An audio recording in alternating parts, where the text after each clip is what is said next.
All right, guys, we're here. Welcome to my channel. My name is Darcie. If you're here, it is probably because you know and love me and you're excited about yoga just like I am.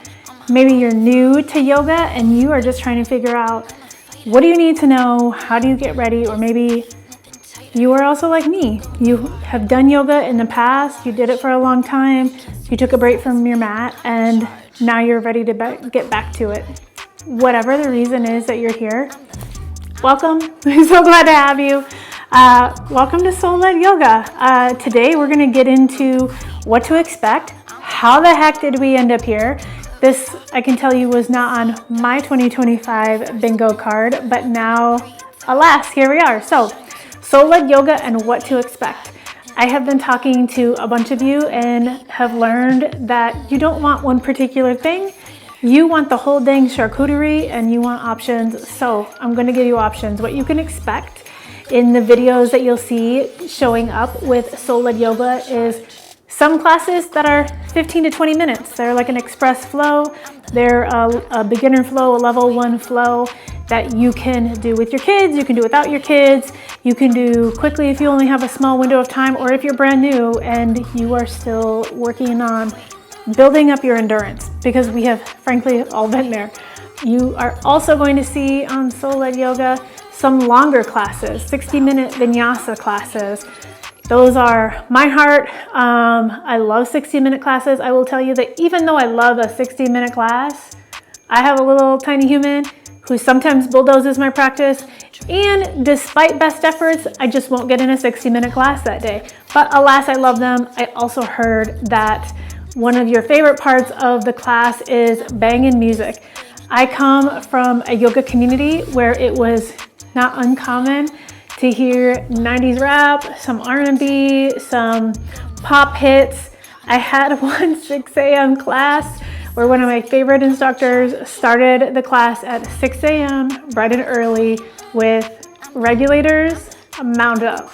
And that was one of my most favorite yoga classes of all time. You're gonna see the whole gambit of all of that. So pick and choose, see what feels best to you. This is your practice. I am just here to be your guide.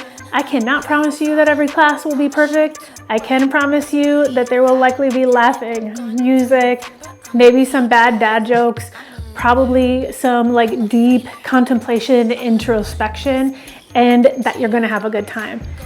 So with that, let me introduce myself. My name is Darcie. I have been practicing yoga for a very long time, 15 years or so. And my first yoga class is just one for the record books. So years ago when I decided that I wanted to start yoga, I didn't know why I was gonna start yoga, except that I saw all these women who were going to yoga and they were upbeat and they were happy and they were excited, and dang, did they look good in those yoga pants. And I was like, you know what, that's what I want to. And so I took my merry little tail to a yoga class. I walked in, I was nervous. I didn't know what to expect. I went to a studio in Minneapolis where I was living at the time. That is a very popular studio.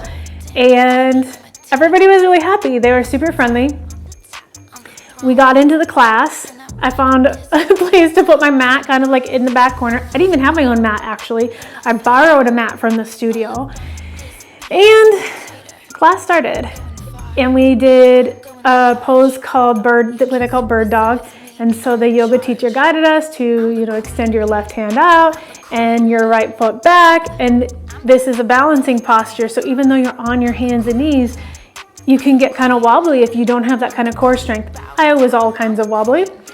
As I was finding my balance, she said, okay, now go ahead, straighten your spine, look straight forward. And I looked right forward, and I will tell you, everybody was looking forward.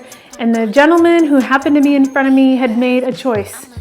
2 choices that day that changed my life, not for the better.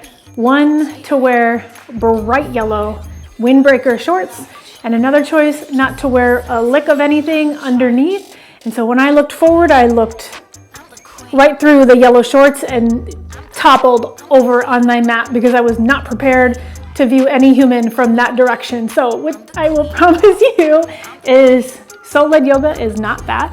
You get to practice from the convenience and the sanctity of your own home on your own mat.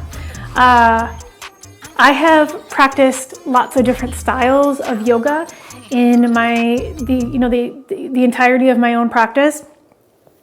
And there's been times where my yoga practice is really about the physicality of how intense of a yoga class can I do, or how long of a yoga class can I do.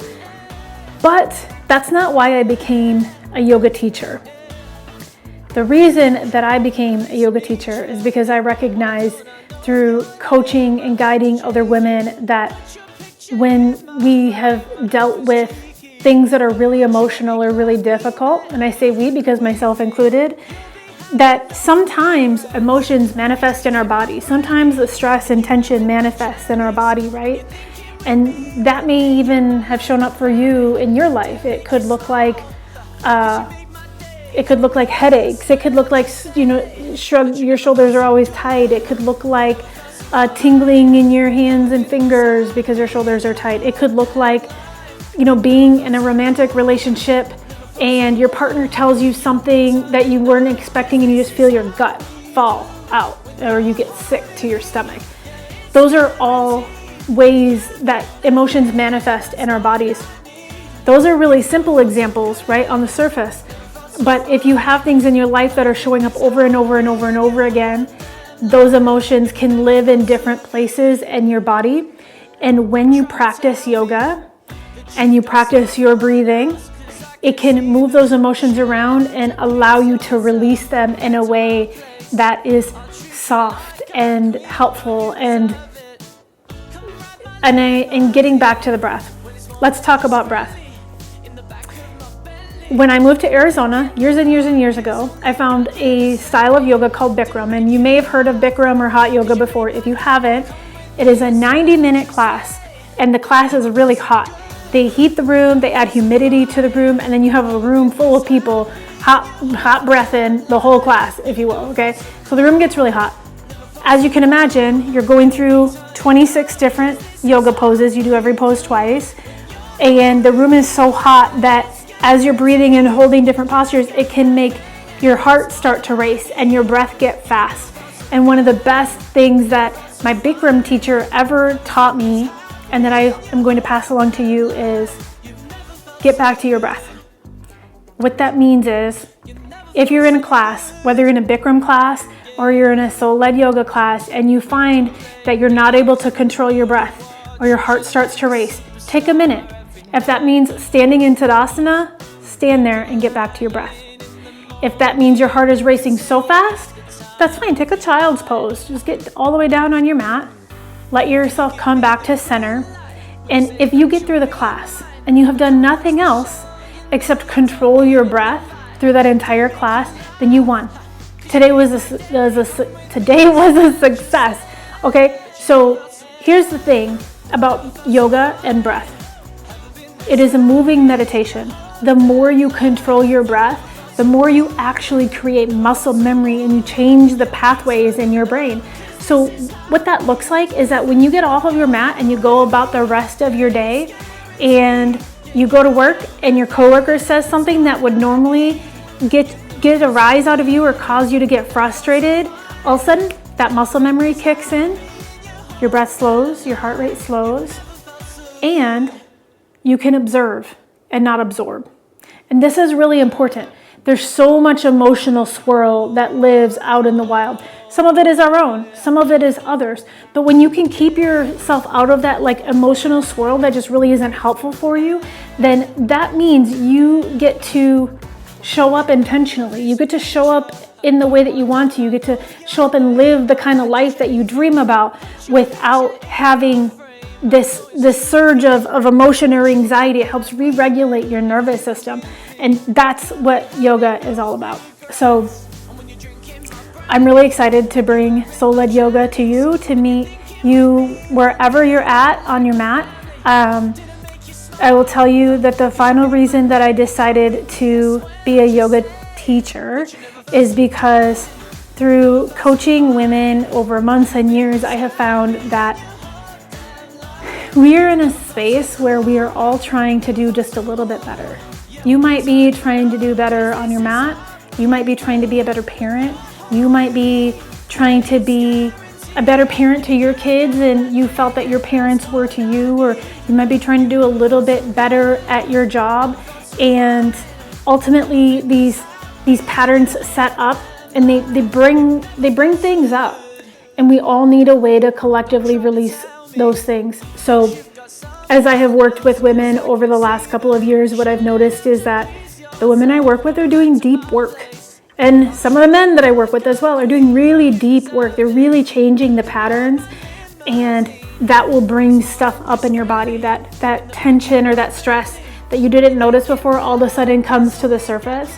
And so my intention is with every yoga class to meet you exactly where you're at, bring ridiculous music, help you get back to your breath and your happy place so that you can go back to your life and live the life that you always wanted to. I am so humbly grateful for the opportunity to meet you on your mat.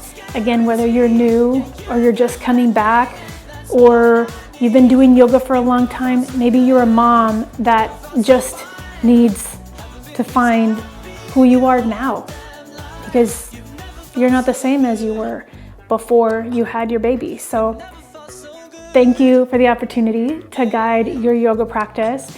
If you're interested in yoga teacher training, some of you have asked me about that. That's going to come in another video, so I will post that shortly. But until next time, namaste. I love you and mean it. Bye guys.